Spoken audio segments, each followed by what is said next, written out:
Greetings, friends, and welcome to The Bright Side, your nutritional program dedicated to the understanding of the vast world of nutrition and nutritional supplementation. I am your host, Pharmacist Ben, nutritional pharmacist from Boulder, Colorado. I use nutritional supplements where other healthcare practitioners use toxic pharmaceutical drugs and sometimes deadly medical procedures.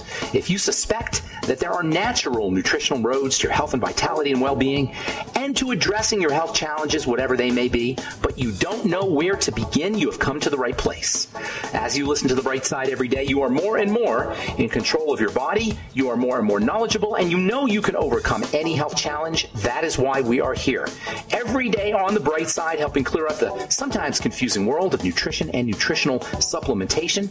Over the last 3 decades plus of practicing pharmacy, I have seen drug-free recoveries from diabetes, hypertension, obesity, skin diseases like psoriasis, eczema, rosacea, acne, digestive ailments, autoimmune issues of all kinds, recoveries that by the standards of modern medicine can only be called a miracle, but what is in the world of the body, what is in the world of biology, standard operating procedure.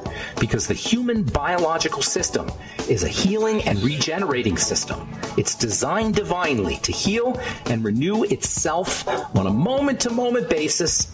And while that may seem like a miracle to some folks, this renewing system is really nothing more than just the way the body works. And welcome to The Bright Side. I am Pharmacist Ben. Excuse me. Thank you for joining us. Take your calls in the bottom of the hour. 844-236. I'm sorry, we'll take your calls in our second segment, 844-236-6010. We have a guest coming up at the bottom of the hour. Eric Chauze is going to talk to us about how we can help. How can helping people in need help grow your business? How we can help people and grow our business at the same time. Of course, this is extremely relevant today in these crazy coronavirus times. Helping people, excuse me, with nutritional supplementation, with health. Helping people understand how their body works, helping people understand how to use nutrients and nutrition and dietary strategies is what longevity is all about. If you're interested in starting a home-based business, call the folks at Longevity at 866-735-2470. Tell them you want to sign up to join the Brightside Ben team, or head to brightsideben.com, pharmacistben.com, or criticalhealthnews.com. You can sign up right from the websites. You can also purchase Longevity products right off the websites as well, including the Beyond Tangy Tangerine. If you've been on the bubble or been on the fence about starting a home-based business, there is no better time than the present. In fact, there's never no better time than the present, but especially today. People are working out of the home. A lot of people have lost their jobs. This is a great opportunity to be your own boss, to make a change in your life. Call 866-735-2470 and check out the business opportunity, or hit the Join the Team link at brightsideben.com, pharmacistben.com, and criticalhealthnews.com. We've got news stories and blog posts, as well as all the Longevity products on all our websites. We are dedicated to your health, your financial health, as well as your physical health. And if you've ever thought about starting a home-based business, or if you've ever thought about starting a longevity business, this is the best time ever. Call 866-735-2470 for more info, or head to brightsideben.com, pharmacistben.com, or criticalhealthnews.com. Also check out our Truth Skin Health products at truthtreatments.com, truthtreatments.com. Never any preservatives, fragrances, fillers, waxes, emulsifiers, nothing your skin doesn't need or doesn't want in any of our Truth Skin Health products. We've got specials going on at truthtreatments.com. Also, if you want to check out our blog at pharmacistben.com and truthnnourishment.com, Robert Lundgren has done some great work on both of those sites, truthnnourishment.com and pharmacistben.com, truthnnourishment.com and pharmacistben.com. Got Eric Chauze coming up at the bottom of the hour. Eric is a legally blind entrepreneur and the founder of Brewed for You, and he's going to be talking about building a legacy with your business. And he is an inspirational speaker. I'm trying to get a lot of inspirational and motivational speakers on the program, as well as healthcare professionals on the program. For the next few weeks, we have lots of guests coming up on The Bright Side. 844-236-6010 is our number. Love to hear from you. Love to hear how you're handling this craziness. Love to hear how you're handling this craziness psychologically, as well as via nutritional supplements. What kind of strategies you're using to keep yourself sane in this really, really unprecedented time. unprecedented time where we really don't know what the heck is going on. And that's the problem. Do you realize that most of, and probably all of what we know about this coronavirus and all the health implications associated with it, it comes from the mass media? Almost everything. Literally. Where else do we get information about what's happening? Certainly not in our direct experience. It's very few people who have a direct experience of the coronavirus. Very few people have a direct experience of the symptoms of the coronavirus or of becoming symptomatic of the coronavirus or the coronavirus in general. I know people have friends have friends, and I heard this guy and my grandfather and my aunt had it. But really, we only know what we're told. I believe in questioning everything. I've been around the world of science and the world of medicine a long time, since 1982. That's a long time. And I don't have the same deification problem where we deify science and we deify medicine that average people do, because I've been in it.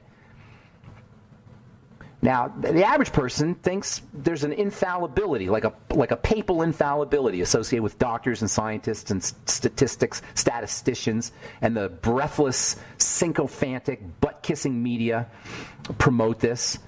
Don't watch the news, people. You're not going to get any news on the news. It's going to be old, except for maybe the latest statistics, which we don't even know if they're real. Doctors, scientists, statisticians, they're wrong all the time. Doctors especially. I'm not ripping on doctors. They're very good people for the most part. But they're just repeating things for the most part. Doctors don't do research. I shouldn't say that. Your average physician doesn't do research. He just repeats back what he's read and what he's heard, just like we all do. And there's dumb doctors and there's smart doctors, like there's dumb plumbers and there's smart plumbers. Just because somebody has an MD after their name doesn't make them an authority. We really got to get this through our head. They may know more than we do, but that's not saying much. Not that I'm not ripping on doctors here, people. There's some really good doctors. There's a lot, and most of them are really good, and I have a lot of friends who are. But just because somebody has an MD or credentials after their name doesn't make them infallible. Doctors are wrong all the time. They used to tell you ulcers were caused by acid. Now we know ulcers are caused by bacteria. They used to use mercury as medicine. Now we know mercury is one of the deadliest substances on earth. Heroin was a cough syrup. Lobotomies were used for people who were depressed. Yeah, they would carve out part of your brain if you were depressed. They used to bleed you to get rid of evil spirits. They thought diseases were caused by evil spirits and humors. Poor Semmelweis, I forgot his first name. Semmelweis is the guy who said, I think we should be washing our hands before we deliver babies. I think after we go to the morgue and then we go to deliver babies, maybe between those two situations we should be washing our hands. They kicked him out of the hospital and he died in ignominy. Is that the right word? He died penniless, and he was made fun of and laughed at, and it's just crazy. The wrong ideas we have in medicine they've gone on throughout history since medicine first began, and this is why you have to have a healthy skepticism. I'm not saying to be cynical, but you have to have a healthy skepticism. Question everything. I always question everything. I especially question everything if it's in the mainstream. If it's what the average people believe, if it's in the mainstream of science, the mainstream of medicine, the mainstream of popular belief, I especially question it. It's easy to fall in line with what everybody's doing. We humans are social beings. Or you could say we're sheep. We're herd. We're part of a herd. We have a herd mentality. We do what everybody else does. If everybody's looking at the sky, we'll look at the sky too. And we don't absorb new ideas willingly. We don't change willingly. Change represents threat, and we don't want threat. So we just keep the same old ideas. And in my lifetime, as far as I know, there's never been any more unquestioning of a mainstream narrative than what's going on today with this coronavirus. People just completely have bought into it. I'm not saying it's right or wrong. Don't crucify me here. I am not saying it's right or wrong. I'm just saying we're not questioning. We're not being scientific. A good scientist questions data. Always asks about the data. How was the data arrived at? How are the numbers arrived at? And all of this makes me question the fact that we bought into this so much, and why the mainstream media, all of it, has bought into it, makes me question it even more. Why are alternative views, by the way, being censored? You know, YouTube is censoring. I saw a really interesting YouTube a couple days ago, and I sent it to my friends, and he said, what? I looked at it and said, this video has been removed due to violation of community standards. I'll tell you about that when we come back from our break. 844-236-6010 is our number. You're listening to The Bright Side. We'll be back after this.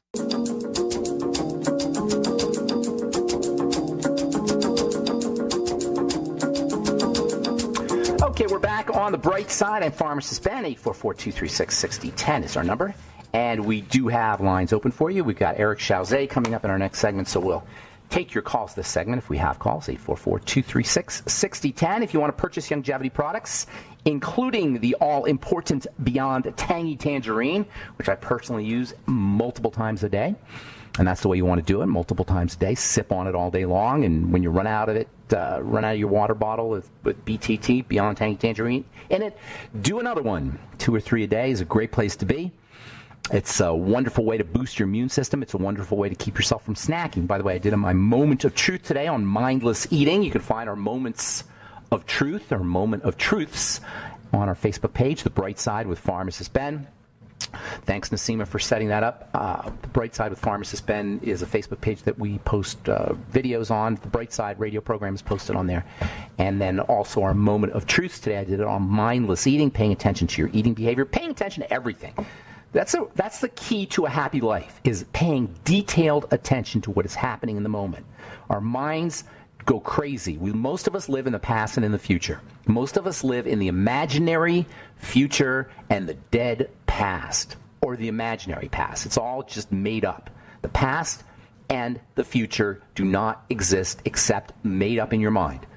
By paying attention to the present, paying attention to the now, we can increase our pleasure and our enjoyment of life and decrease the misery of life, because much of the misery of life is created imaginary in the mind, as Mark Twain, or I forgot the other guy's name, the philosopher Montague, I believe his name was, said, "I've suffered many tragedies in my life." I'm paraphrasing here. Many tragedies in my life, most of which never occurred. And that's how most of us live our lives. If you're healthy now, don't worry about other things. Maybe protect yourself, but if you're healthy now, honor your health. Be present in your body. Mindless eating, which many of us suffer from, is about not being present in the moment, not being present with your body, not being present with your digestive system. Try it the next time you have that little battle in your head about whether you should have the potato chips or not, or the ice cream or not, or the pizza or not, whatever it is your particular battle is with. Try noticing the difference between your mind and your digestive system, and you'll find that many times we eat from our mind, not from our digestive system. That's called mindless eating. Actually, that's kind of, now that I think about it, it should be called mind eating, not mindless eating, because we eat from our mind. We don't eat from our bodies. We want to eat somatically. We want to live somatically. We want to live from our bodies. Before we went to break, we were talking about this idea of questioning things. If your body says, if your mind says, "I want that burger, I want that French fry," check in. Do you really want it? Does your stomach really want it? Do you really need it? Be questioning. That's the way we want to live our lives, questioning. When everybody's doing something, that makes me question even more. I saw this really interesting YouTube, and I don't have a position on whether the coronavirus thing is blown out of proportion, or it's real, or we really should be social quarantining and social distancing. I don't know. I don't know I have my suspicions, but that's not the point. The point is we want to question everything, always, especially if everybody's doing it, especially if everybody's telling the story. The mainstream media is telling us a story. A story is, by definition, made up, and we're all believing it unquestioningly. Unquestioningly. How many people out there have seen people drop dead of the coronavirus? How many people have seen hospitals explode? And by the way, all the tents that I'm seeing now, they're tents all the time. There are hospitals that can't handle the influx of flu victims, of influenza victims. All these scare stories and horror stories we need to dive deep. We need to examine them deeply. Why are individual people, by the way, self-censoring and social shaming alternative views and behaviors? I think I told this story last week after I went on George Norrie. Some guy calls me up. He left a message, and he says, "I reported you to the CDC." As if the CDC cares what I said on George Norrie. So he says, "I reported you to the CDC. I sent a letter to them because you said that everybody should get the virus." I didn't say anything like that. George asked me if if there's a phenomenon called herd immunity, where people get the virus, immunity would develop in the culture or in the herd. And I said, yeah, that's just virology. This guy, this is what it does to people. This is what fear does to people. Of course, he doesn't question anything. He knows everything. Why? Because he heard on the news. How do we know the virus is even linked to the symptoms? Did you ever ask yourself that? How do we, and by the way, I'm not saying yay or nay here. I'm just saying question. How do we know that the virus is the cause of the symptoms? Maybe the virus is a sign of a diseased cell. Maybe it's a sign of a sick body. Maybe it's a sign of a metabolic problem, the way flies are the sign of garbage. You don't blame the flies for the garbage. Maybe the virus is just it comes along with diseased cells. Maybe it's part. There are a lot of very reputable scientists who will tell you that viruses are excretions of sick cells. You haven't heard that theory before. Google Dr. Thomas Cowan, brilliant doctor, MD. He's a brilliant doctor. He's a genius MD, not because he has an MD after his name, but because he's a thinker, a creative thinker, an original thinker. How do we know that deaths are caused by the virus? When they tell you, 2,000 people have died, and more people have died in, I read this today, more people have died in New York than 9/11. How do we know that deaths are actually caused by the virus? How do we know that people aren't dying from the treatments? Do you know there's something called ventilator-associated pneumonia that people on ventilators get? Yes, you can die from being on a ventilator. And, of course, they'll tell you died from the coronavirus. Drugs can kill you. In hospitals, there's 100,000 mistakes a year, 100,000, and I'm not blaming anybody. This is just the nature of healthcare. It's the nature of hospitalization. This is not about bad guys and good guys. It's not about bad people, good people. This is about examining numbers, examining statistics, examining beliefs, questioning, being skeptical, healthy skepticism. Why did 99% of Italians who died in Italy until the United States came in, and China, along with China, was the hardest hit, supposedly. 99% of Italians who died had comorbidities, had heart disease or had kidney disease or were smokers or respiratory problems. They were already sick. How do we know they didn't die from the heart disease or the kidney disease? How do we know about the accuracy of the tests? Anybody questioning the accuracy of the tests? How do we know about those? How do we know the accuracy of the modeling and the statistics? I read today, I forgot where I read it, 200,000 people dying. Nightmare situation. How do we know that the statistics are right or the modeling is right? How do we know that there's not other causes of disease? Do you know that Wuhan, where the Wuhan province in China, right about the same time it became that this whole flu thing happened, it became a 5G city. It was one of the first 5G cities. How do we know it's not electrification of the planet that's causing the problem? You know, the Spanish flu coincided in 1918, coincided with a mass influx of radio waves into the environment. That's when radio was started to get going. How do we know? I'm not saying it's the cause, by the way. I'm just saying these are things we have to question. We do not want to believe things just because we're told them. You can't spell belief, by the way, without lie, right in the middle, L-I-E. All right, Eric Chaussee coming up in the bottom of the hour. I'm Pharmacist Ben. You're listening to The Bright Side.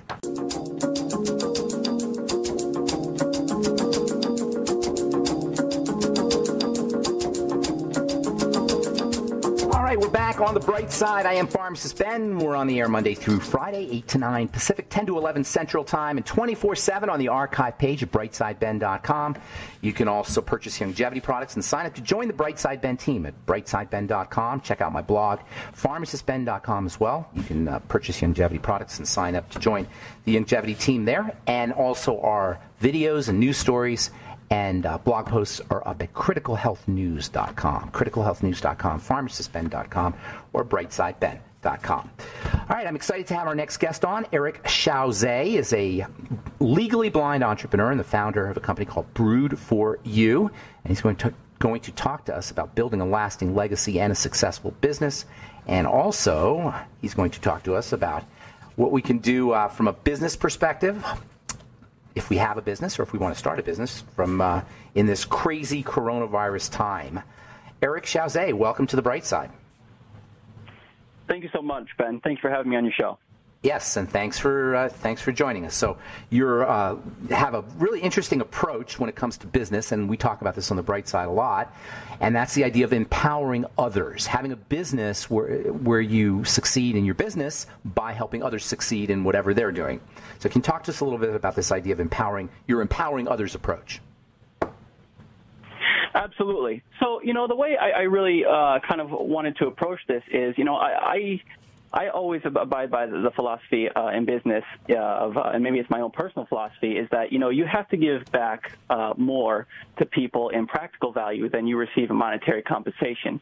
And when one of the ways that would allow me to do that is by helping to one day employ a number of people who are disabled and, really making a difference in their lives and overall really decreasing the unemployment rate within the disabled community and ultimately to show others who are not disabled that people with disabilities in general, and more specifically people with visual disabilities, they can perform the day-to-day tasks, professionally speaking, as well, if not better, than their non-disabled peers.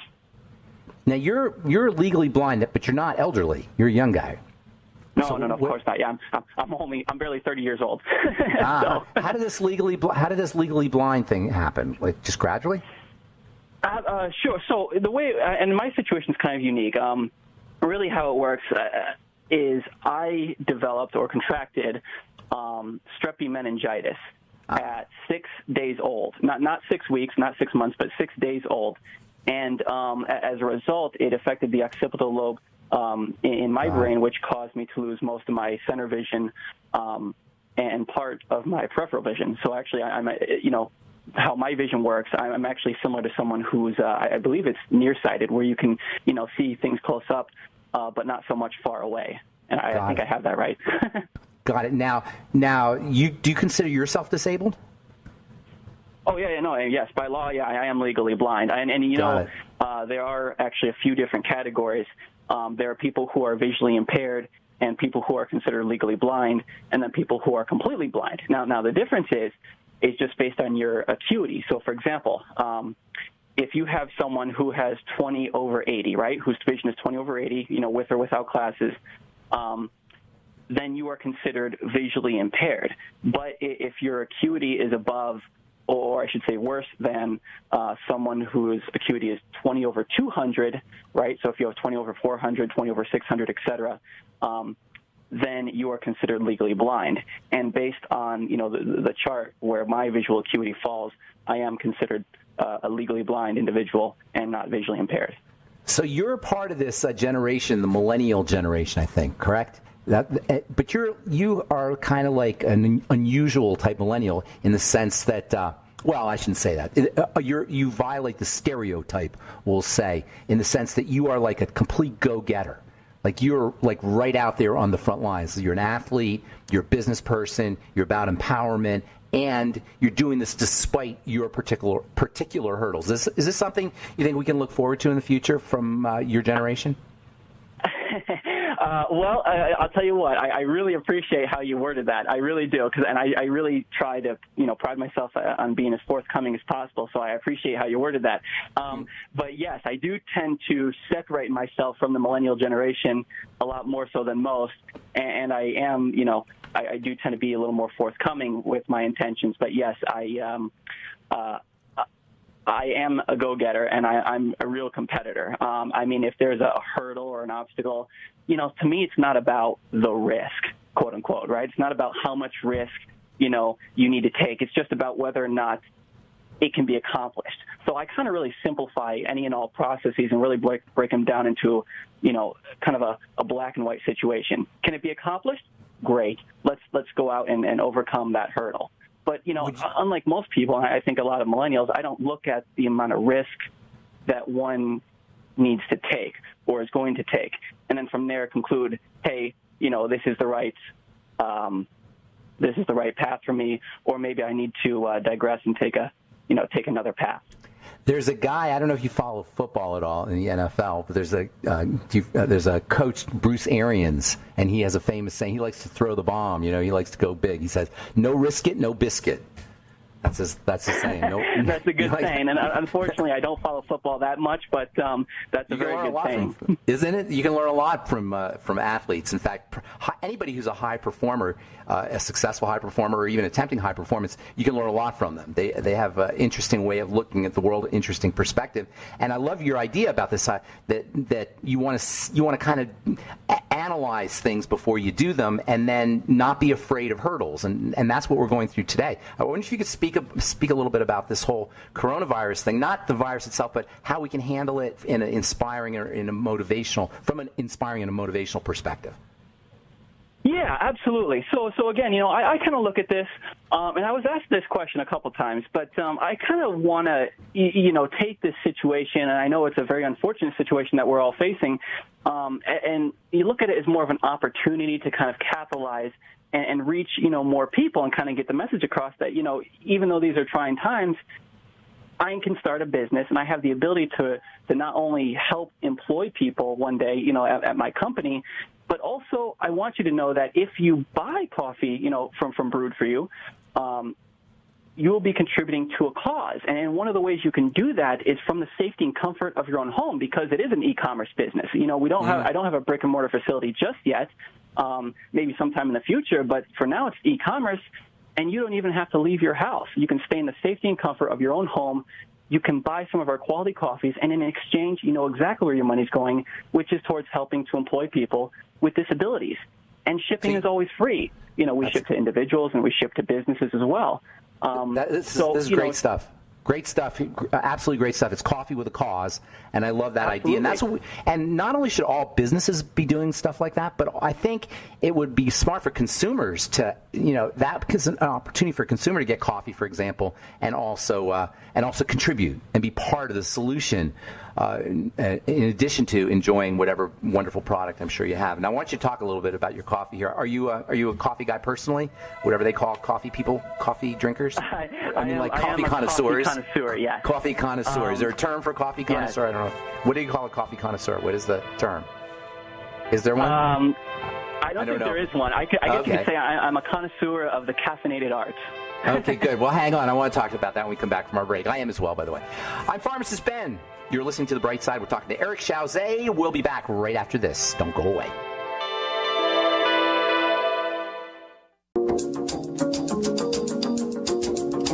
Okay, we're back on The Bright Side. I am Pharmacist Ben.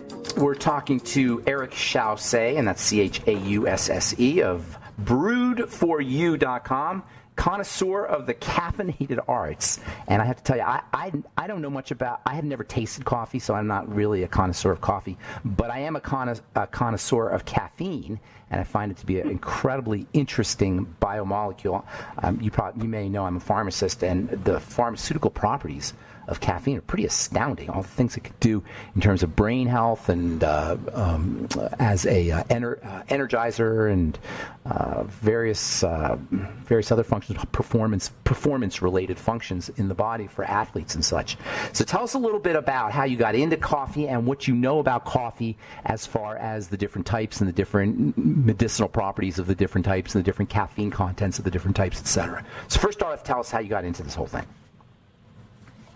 Sure, absolutely. So, kind of to make a real long story short, I actually started off in the world of vending. I worked in Chicago for a while at a hospital, and I started filling vending machines.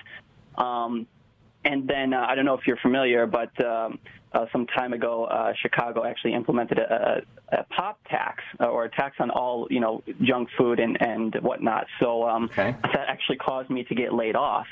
And then, couldn't you believe it? Right after I got laid off, they actually repealed the pop tax. So I actually, switched to a different job. And like I said, long story short, my life actually brought me down here to South Florida.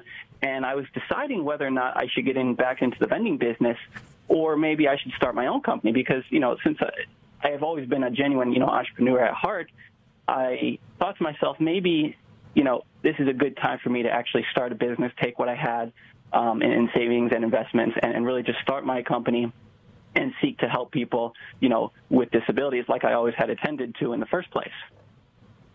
Now, how did you accumulate these funds? to start a business? I mean, that's a big hurdle for people. Through investments, saving from one job to another. I would obviously, just take a portion of what I have and put it in either savings and investments. And unfortunately, unlike the average person, I kind of got started in investments, later on. I would say, in my probably a few years ago, I would say maybe around 26, 27 is when I really just started investing heavily. In what? What were you investing in? Stocks? I used the traditional stocks, bonds. My money manager, my investment guy handled everything. But, traditionally stocks, bonds, and I just ended up pulling my money out a few years later, which would actually be, almost a year ago now. And I just went for it, took a chance, and ended up starting this business, Brewed For You. Now, before you get, I want you to talk a little bit about coffee itself. But before you get into that, what would you tell somebody who's thinking about starting a business, maybe scared to start a business, especially this time in this crazy time period, or maybe that's an advantage? What would you tell people, especially your age, millennial type people who are just now maybe understanding that they can't work for somebody else necessarily, and they want to start a business but they're scared? Give them some words of advice. Yeah, my biggest advice to you, or to anyone really, would be to don't be afraid of risk. In fact, fear is one of the reasons why people don't start any business at all, for fear of failing. I mean, in all honesty, you can't fail at anything if you don't even start. If you don't even try, how do you know that you're going to fail in the first place? You have to try to figure out, whether or not you're going to fail. So the mind plays tricks. That's the ultimate. That's what's going to hold you back. I mean, at the very least, when you fail, you know what you're failing from, and you know how to improve upon your failures for the next time around.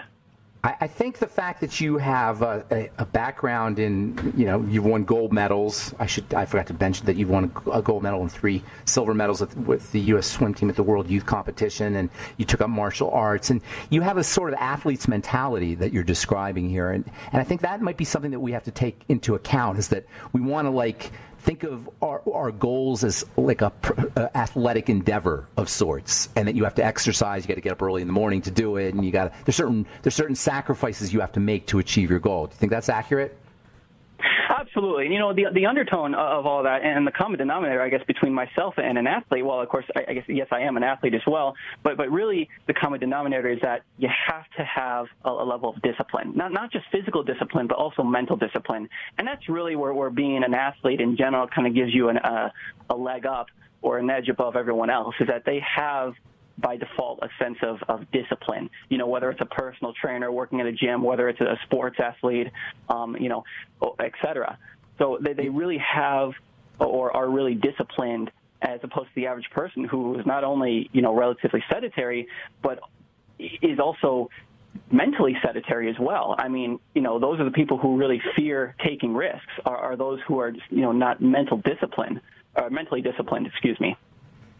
It's like, do you ever hear the saying how a dream or a goal is a dream with a structure, or a dream with discipline, I guess you would say. And I think athletes are more goal-oriented. They're more serious about achieving their goal than the average person. Not that the average person can't have that athletic perspective, but the average person, when we say the average person doesn't have that same attachment to the goal, is driven to achieve the goal as an athlete. Do you think that's an accurate statement?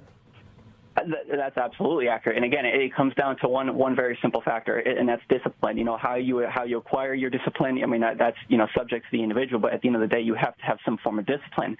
And I tell you, I listened to a couple of your interviews. And a couple of people that were on your show before, and I really like the fact that some people that were on your show before actually mentioned that you have to be mentally disciplined, and really once you structure your mind in a way to where you have a vision, because your mind actually governs your body. So if you think positive thoughts, you're going to have positive, things come into your life, not just personally, but professionally speaking as well. And that's one of the ways to maintain a level of discipline, is to keep a positive and well-balanced mindset. You know, you probably remember when this thing called The Secret came out and the law of attraction, and it got all this new agey. Yep, correct. But it's not. It's really hard science. As you think, you change your biochemistry, and you change your hormones, and you change your perceptions, and you see the world differently, and your body responds differently. So while the law of attraction sounds kind of new agey and all hokey, what you're talking about is really hardcore science. It's hardcore biochemistry, hardcore biology. It's how the body works at its most fundamental level. Yeah, so that's really cool. So before you get in, only have a couple more minutes, but I want you to talk a little bit about coffee and the different types of coffee, what people can look for, and then give your website a little plug. Absolutely. So again, there's different types of coffee. I know, the 4 flavors I chose are French vanilla, Italian roasted French vanilla mocha, hazelnut breakfast blend, and a Latin American dark roast. And really, a lot of those beans, come from Colombia. Colombian bean, tends to have a more of a smoother taste. I know, for example, coffee that's used for an espresso is a little more bitter, but generally, if you have a Latin American bean, like a Peruvian bean, tends to be a little more smoother and more flavorful, and that's really what I was shooting for when I was developing my coffees. So you blend them yourself? I do not. I actually work with a roaster who actually happens to be in New York. And you kind of tell them, I want a little of this Peruvian, a little of this Colombian, and a little of this whatever African. I don't even know what kind of. I imagine South America is where most coffee comes from, correct? That is correct. I mean, you hear all the time, people, the best coffee's in Italy, but actually coffee beans don't grow in Italy at all. Most of the coffee beans comes from Latin America. Now, I will tell you that, obviously, of course, as you know Kona, a lot of people know Kona, and a lot of people love Kona. Kona is, of course, the biggest coffee farms, Kona coffee farms, that's are grown in Hawaii. Right? Yeah. But also, some Kona coffee farms are also grown in certain parts of California as well. Is it a volcanic thing, like the volcanic soil grows the best coffee? Because those are all volcanic, like Italy. It has to do with a couple of factors. Again, I mean, I'm not really a coffee scientist, if you will, but I will tell you that it has to do with a number of factors, such as number one, the humidity, and number two, and number two, one of the biggest factors is elevation. Obviously Hawaii, and of course, Jamaica, where Blue Mountain coffee comes from. These coffee is grown at high altitudes, which makes for optimal growing conditions. All right, so your website's brewforyou.com, and tell any specials or tell our listeners anything you want them to know about the website. We got about 30 seconds here. Absolutely. We offer a multitude of services, a subscription service, and a B2B program. Shipping is free across the board, and you get a 10% discount if you subscribe and become a permanent customer of Brewed For You via our subscription service. Very nice. Brewedforyou.com. Thank you for doing such good work, Eric Chaussee. It's a pleasure to talk to you, and good luck with everything. Be well. All right, my man. Thanks so much, Ben. Thank you, Eric. Take care. All right, that's all the time we have for today. Thank you for listening to The Bright Side. PharmacistBen.com, BrightSideBen.com, CriticalHealthNews.com for all the longevity products, and TruthTreatments.com for all our Truth Skin Health products. Have a wonderful, beautiful, awesome, spectacular day. Talk to y'all later. Bye for now.